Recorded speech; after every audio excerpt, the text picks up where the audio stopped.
اعوذ باللہ من الشیطان اللعین الرجیم بسم اللہ الرحمن الرحیم والصلاة والسلام علی اشرف الانبیاء والمرسلین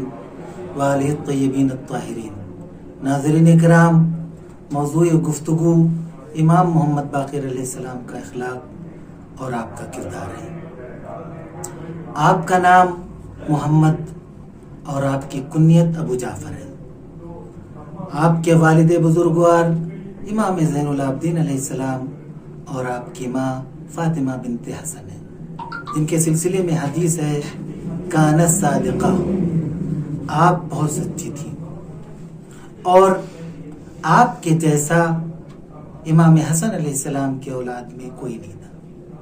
امام محمد باقر علیہ السلام اس ذات گرامی والا صفات کا نام ہے کہ جس کو پیغمبر اسلام نے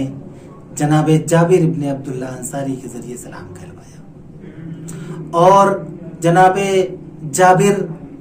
کا انتظار سلام پہنچانے میں اتنا طویل ہوا کہ جناب جابر کی چشم انتظار لبریز ہو گئی کہ اسی وقت آپ جناب امام زین العابدین علیہ السلام کے در دولت پہ آتے ہیں اور کیا دیکھتے ہیں کہ ایک بچہ ہے۔ اس بچے کو جناب جابر ابن عبداللہ آواز دیتے ہیں اور کہتے ہیں صاحبزادے ذرا میرے نزدیک آئیے۔ امام باقر علیہ السلام جناب جابر ابن عبداللہ کے قریب آتے ہیں۔ جناب جابر ابن عبداللہ ان سے کہتے ہیں ذرا آپ پلٹیے۔ پلٹنے کے بعد جناب جابر کے دہنے مبارک سے امام باقر علیہ السلام کی شان میں بے ساختہ یہ جملہ نکلتا ہے کہ یہ بچہ تو ہو بہو رسول خدا کی تصویر ہے، کیونکہ رسول خدا اخلاق کے کامل مرتبے پہ فائز تھے تو امام محمد باقر بھی اخلاق کے کامل مرتبے پہ فائز نظر آتے ہیں۔ جناب جابر ابن عبداللہ اس کے بعد آپ کے پدر بزرگوار امام زین العابدین علیہ السلام کے قریب آتے ہیں اور پوچھتے ہیں ذرا ان صاحبزادے کا تعارف تو کروائیے۔ امام زین العابدین علیہ السلام فرماتے ہیں یہ بچہ میرے بعد ہونے والا امام ہے اور میرا پسر محمد ہے۔ اس کے بعد جناب جابر اپنی جگہ سے اٹھتے ہیں اور امام کے پیشانی کا بوسہ لے کے کہتے ہیں کہ آپ کو پیغمبر اسلام نے مجھ سے سلام کہلایا ہے۔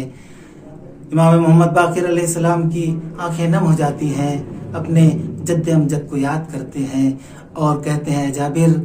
میرے جد امجد پر رہتی دنیا تک درود و سلام ہو، اور اے جابر تم پر بھی میرا سلام ہو۔ اس کے بعد مولا فرماتے ہیں اے جابر تمہارا مقصد حیات تمام ہو گیا، بقاؤ کا بعد یسیر، اب تم اس کے بعد کچھ ہی دن زندہ رہو گے۔ اور امام کے فرمان کے مطابق جابر کچھ دن کے بعد انتقال فرما جاتے ہیں۔ عزیزو ناظرین کرام، شیخ طوسی سے منقول ہے کہ مدینے میں ایک مرد شامی رہا کرتا تھا، اس کا مرکز مدینہ تھا، وہ امام محمد باقر علیہ السلام کے ہاں آیا جایا کرتا تھا اور کثرت سے آپ کی محفل و مجلس میں بھی شریک رہا کرتا تھا۔ ایک دن اس نے امام کو مخاطب کر کے کہا کہ میں آپ کے درس میں، آپ کی مجلس و محفل میں آپ کی محبت اور دوستی کی وجہ سے نہیں آتا، بلکہ مجھ سے بڑا روئے زمین پر شاید ہی کوئی آپ کا دشمن ہو۔ مولا فرماتے ہیں اور وہ کہتا ہے شامی کہ میں آپ کی محفل میں اس لیے آتا ہوں، آپ کی مجلس میں اس لیے آتا ہوں کہ آپ سے بڑا ادیب، آپ سے بڑا فصیح اور آپ سے بڑا اخلاق مجھے روئے زمین پہ کوئی نظر نہیں آتا۔ مولا فرماتے ہیں لن تخفی علی اللہ خافیہ، میرے پروردگار سے کوئی بات پوشیدہ نہیں ہے۔ اس کے بعد مرد شامی آپ کی مجلس سے اٹھ کر جاتا ہے اور کسی شدید مرض میں مبتلا ہوتا ہے، اور جب اس کو اپنی موت کا یقین ہو جاتا ہے تو وہ اپنے ایک دوست کو بلاتا ہے اور کہتا ہے میری تمنا یہ ہے، میری آرزو یہ ہے کہ میری نماز جنازہ محمد باقر پڑھائیں۔ جب لوگوں کو مرد شامی کے مرنے کا یقین ہو جاتا ہے تو اس کا وہ دوست جس سے اس نے وصیت کی تھی وہ امام محمد باقر علیہ السلام کی در دولت کی طرف آتا ہے، اور در دولت میں جب آپ نہیں ملتے تو مسجد میں آتا ہے، کیا دیکھتا ہے کہ امام محمد باقر علیہ السلام عبادت اور اطاعت خدا میں مشغول ہے۔ وہ کہتا ہے مرد شامی کا انتقال ہو گیا ہے اور اس نے یہ خواہش کی ہے کہ میری نماز جنازہ محمد باقر پڑھائیں۔ امام فرماتے ہیں نہیں، تم لوگ اس امر میں جلدی نہ کرو، مرد شامی مرا نہیں ہے۔ اور اس کے بعد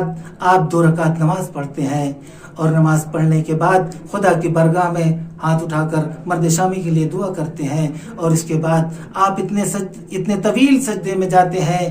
کہ آفتاب طلوع ہو جاتا ہے، سورج نکل آتا ہے، سفیدی صبح نمودار ہو جاتی ہے، اور آپ اب مرد شامی کے گھر کی طرف روانہ ہوتے ہیں۔ آپ نے اپنے ساتھ کچھ غذا رکھ لی ہے۔ مرد شامی کے گھر پہ پہنچنے کے بعد امام دق الباب کرتے ہیں،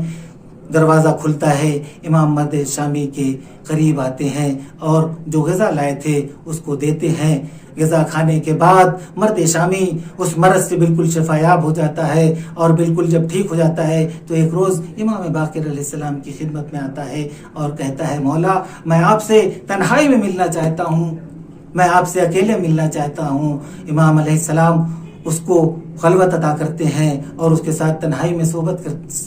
میں گفتگو کرتے ہیں اور فرماتے ہیں اے مرد شامی امام باقر علیہ السلام سے فرماتا ہے کہ خدا کی قسم آپ کے علاوہ خدا کی کوئی حجت روئے زمین پہ نہیں ہے، اور آپ ہی سب سے بڑی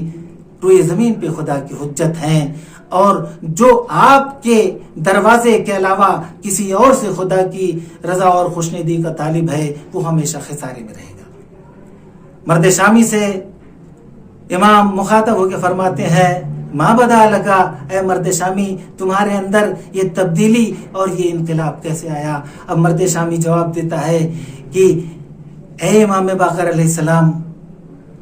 میں تو اپنی موت کا یقین کر چکا تھا، میرا دم نکل چکا تھا کہ اتنے میں کسی نے آواز دی کہ یہ حکم ہے کہ مرد شامی کی روح اس کے بدن میں واپس کر دی جائے، اور یہ فرمان صرف اور صرف آپ کا تھا۔ امام اس سے فرماتے ہیں اما علمت یحب اللہ العبد ویبغض العمل، اے مرد شامی کیا تجھے معلوم نہیں ہے کہ خدا بند عالم بعض لوگوں کو پسند کرتا ہے لیکن ان کے عمل کو ناپسند کرتا ہے، اور بعض بندوں کو ناپسند کرتا ہے لیکن ان کے عمل کو پسند کرتا ہے۔ مرد شامی تم بھی انہی میں سے ہو کہ خدا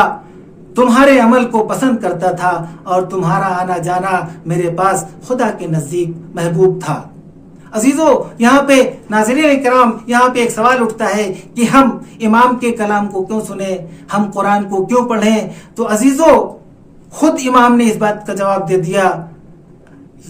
احادیثنا یحیی القلوب، ہماری ہی احادیث دلوں کو زندہ کرتی ہیں، کلام الہی یہ دلوں کو زندہ کرتا ہے، اور کلامہم نور، اور اہل بیت کا کلام نورانی ہے۔ تمام کلام آپ کو پڑھنے کے بعد یہ محسوس ہوگا کہ کلام جس میں حیات ادا کرنے کی طاقت ہے وہ کلام اہل بیت ہے یا وہ کلام خدا ہے۔ ناظرین کرام، امام محمد باقر علیہ السلام کی شہادت کے سلسلے میں ابن حجر مکی فرماتے ہیں ماتا مسمومن، آپ بھی اپنے والد بزرگوار کی طرح زہر حلحل سے شہید کر دیے گئے۔ اور علامہ مجلسی فرماتے ہیں کہ آپ کی وصیتوں میں سے ایک وصیت یہ ہے کہ آپ نے وصیت فرمائی میرے مال میں سے 800 درہم میری مجلس سے مخصوص کر دیا جائے، اور 10 سال تک ایام حج میں، موسم حج میں میری مجلس بپا کی جائے، منعقد کی جائے، اور میری مظلومیت کا ماتم میدان بنا میں کیا جائے۔ تو عزیزو، یہ مجلس ہے، یہ ماتم ہے جو تمام لوگوں کو زندہ کیے ہوئے ہے، اور مجلس حسین ہی ایسا ذریعہ ہے جو مومنین کے قلوب کو ایسی حرارت بخشتا ہے جو حرارت تا قیامت تک سرد نہیں پڑ سکتی ہے۔ الا لعنت اللہ علی قوم الظالمین۔